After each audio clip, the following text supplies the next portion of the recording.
এটাই তোমার মাইন্ডের।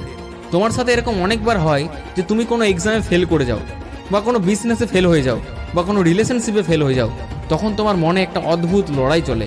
সেই সময় তুমি বুঝতে পারো না যে বাইরের লোকের সাথে বা তোমার মনের সাথে তুমি কিভাবে ডিল করবে। সেই সময় তোমার প্রয়োজন হয় পজিটিভিটির, পজিটিভ অ্যাটিটিউডের।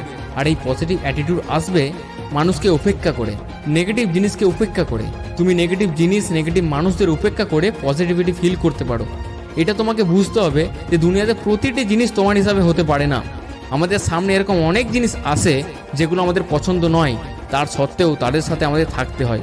তুমি খারাপ জিনিসকে বদলাতে পারবে না, শুধু তাদের থেকে বাঁচার উপায় তোমাকে জানতে হবে।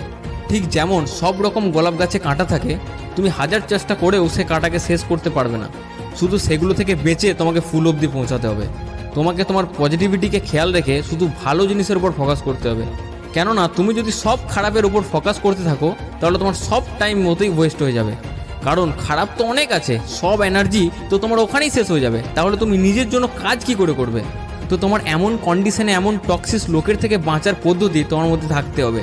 আর তোমাকে তোমার ডিসিশনের ব্যাপারে এতটাই পজিটিভ থাকতে হবে যে তুমি যদি একবার ফেল হয়ে যাও তাহলে কারোর কথা শুনে ডিমোটিভেট হয়ে সেই কাজটি বন্ধ করবে না, বরং পজিটিভ অ্যাটিটিউডের সাথে আবার সেটা স্টার্ট করবে।